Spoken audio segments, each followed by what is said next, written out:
last year, Director of National Intelligence, Dennis Blair, well, he was at the time the Director of National Intelligence for Obama, had said that the Obama administration had authorized assassinations of American citizens working with terrorist groups overseas. But don't worry, it was only 3 people.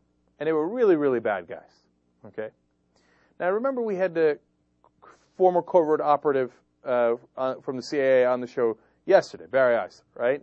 And what did he tell us? He said if they tell you 2 tapes are missing, that means 92 tapes are missing, right? So they said, oh, don't worry, we only have 3 American citizens on our execution list, on our assassination list. No due process, no trying to capture him, throw a drone strike up his ass and he's dead, right? Okay, they say, and don't worry, it's in a limited amount of places. Guess what we're going to find out? Well, it turns out the Deputy White House National Security Advisor for Homeland Security and Counterterrorism, John O'Brennan, just gave an interview to the Washington Times where he says, nah, it's not just 3 people. There are dozens of Americans who are slated for execution. That's what I'm talking about. We've just gotten used to it. It's like, oh, yeah, well, of course, predator strikes, drone strikes, assassinations of American citizens, obviously. Now, listen to what Brennan says. There are, in my mind, dozens of U.S. persons who are in different parts of the world, and they are very concerning to us. If you're apparently concerning the U.S. government, you might get assassinated. He says, quote, not just because of the passport they hold, but because they understand our operational environment here.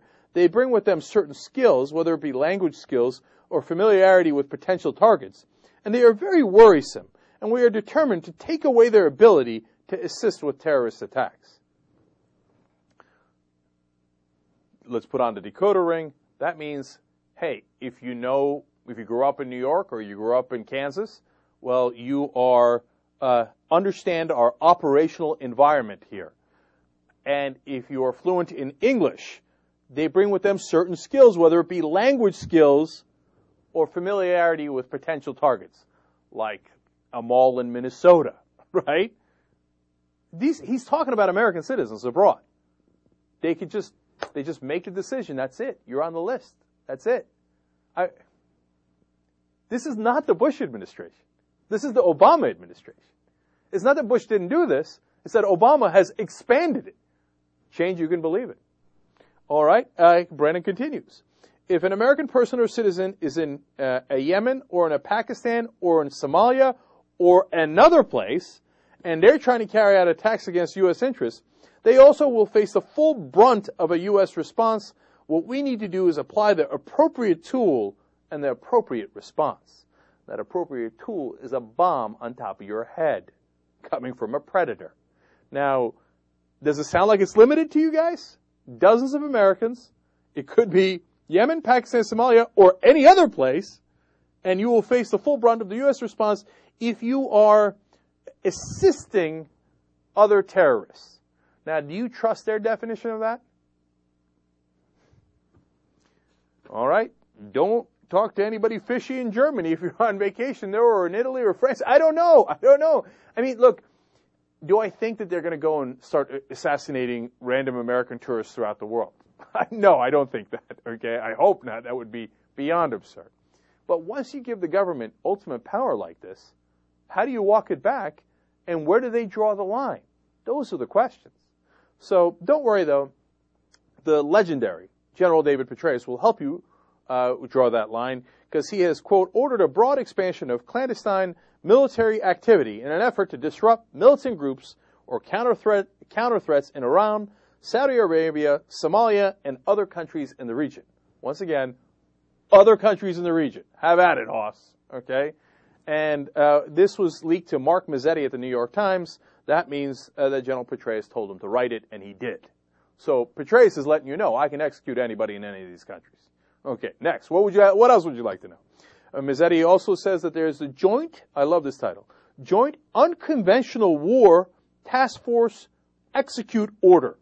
And it, quote, authorizes the sending of American Special Operations Troops to both friendly and hostile nations in the Middle East, Central Asia, the Horn of Africa, to gather intelligence and build ties with local forces and execute. Okay, I added that last part, but that's because that's, in fact, what they're doing in some of these cases, right? As we see from the other reports. In March 2009, Seymour Hersh had reported about this, JSOC for short, and it's as he explained at the time, it's a special wing of our special operations community that is set up independently. They do not report to anybody, except in the Bush-Cheney days, they directly reported to Dick Cheney's office.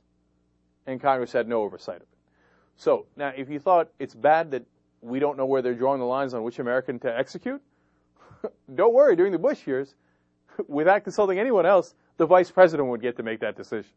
Now, during the Obama years, we don't know who gets to make that decision. Does Biden get to pull the trigger? I hope not, right? He thinks somebody's a smartass, and that guy's in a lot of trouble.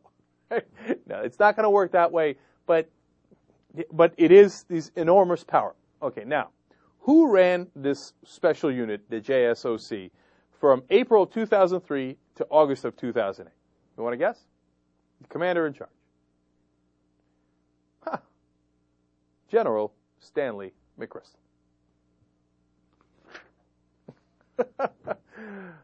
Funny world. Funny world.